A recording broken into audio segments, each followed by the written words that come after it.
It's been a few years, but I'm finally back at the Punta Cana Airport. So in this video, I'm going to tell you what's changed, what to expect, but most importantly, some new scams you need to know about. And if you are new to my channel, 3 Days and Tres Noches, it would mean the world to me if you consider subscribing. I bring you honest resort reviews and travel tips and show you can have an amazing vacation in a really short amount of time. So the first thing that you need to know, and it's very important, is that you need to fill out an online e-ticket before going to Punta Cana. And this is the first place you can actually get scammed. So you want to make sure you are on the official website. It is completely free, but there are a lot of scam sites out there trying to get you to pay to do this. So here I am showing the official website. I will also put it in the description, and you can actually toggle it over so you can fill out multiple people on one form. It only takes a few minutes to fill out, and I actually do a more detailed video about this, so I will link that in the description below. But once you're done, it will give you a QR code, and you want to make sure you print that out. Don't just send it to your phone because you never know what might happen with your phone and you want to be able to access it. Now, no one in Punta Cana asked me for it arriving or departing, but the airlines do require that you upload it online before being able to check in. The second thing that is good to know is that some airlines actually deplane outside and then they put everyone into a shuttle bus to go to immigration, which is only really steps away. I was flying United and arrived into Terminal A. Terminal B is a little bit nicer, newer. I haven't been there yet, but Southwest, Frontier, American Airlines, Spirit, they all arrive in Terminal B, and supposedly you do not deplane outside, you just deplane right into the terminal. First stop is immigration. This is where you get your passport stamped, and this is also where the chaos can start because sometimes these lines can get crazy. I'm talking waiting over an hour. Now, I got very lucky that morning because I arrived so early. So the biggest tip I can give you is try to arrive before noon on any given day, and these lines tend to be a lot less. Now, Terminal A does not have any e-gates in immigration. At least when I was there, they did not. I do believe Terminal B does. So if you have arrived to Terminal B, please let us know in the comments about the e-gates. All right, we made it through immigration, on our way to customs. So next is duty free, where you could stop, you could get a bottle of alcohol for your room. They have cigarettes, they have all of these great guys here waiting to serve you. Once through duty free, the next stop would be baggage claim. So here's another place where scams can happen, and this can actually happen in a lot of different tourist destinations. But if you do check in a bag, make sure you lock your luggage. And as sad as it is, I've heard so many stories where they do go through your luggage and they steal items. So if you are going to check in a bag, do not put anything in there that is valuable. This is one of many reasons why I never check in a bag. I do a carry-on only, and for me, it just saves so much time, frustration, and stress. The airport also has a place where you can exchange money. This could also be considered a little bit like a scam because the exchange rate is so much higher. And in fact, throughout your stay, if you do decide to exchange dollars to pesos, you really have to watch that because we got taken advantage of a few times, even in the resort. And the US dollar is widely accepted everywhere, so you really don't need to exchange. However, you should know the exchange rate, and the new iPhone has a really cool currency converter on it, so I would have that up at all times just so you know what the exchange rate is. So we've gone through immigration, duty-free, baggage claims, so now it's time to make our way to customs.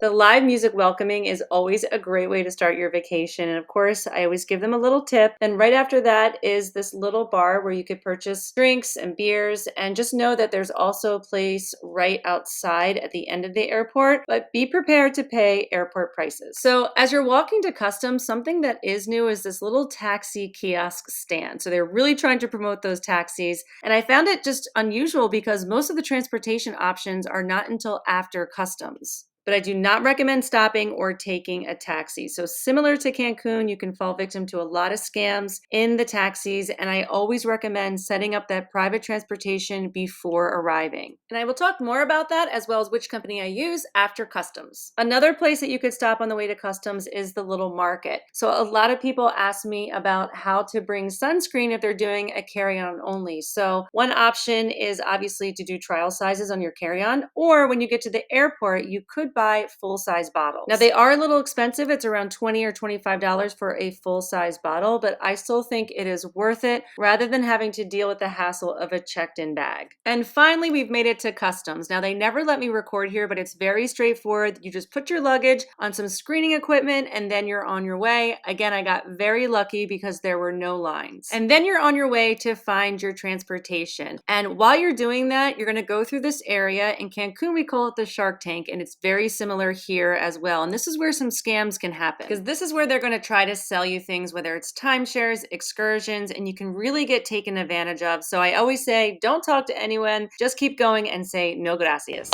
Made it through literally in minutes. That's why I always say try to arrive early if you can, because you can see there's nobody here. Plus it's a Sunday. So now we're going to try to find our transportation, which I think is along this line. We shall see. Usually they're going to have your name. The weather. It's time to take Punta Cana by storm.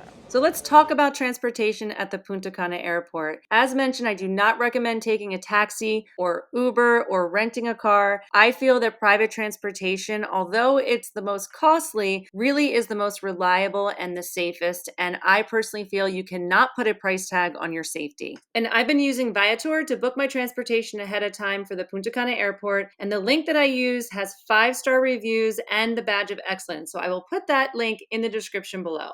And I always love hearing from you guys as well, so would love to hear your experiences with different transportation services at the Punta Cana Airport in the comment section below. And be sure to check out part 2 of this video where I go over the VIP services for both arrival and departure, and then walk you through departing from the Punta Cana Airport, which can also be full of chaos, stress, and scams.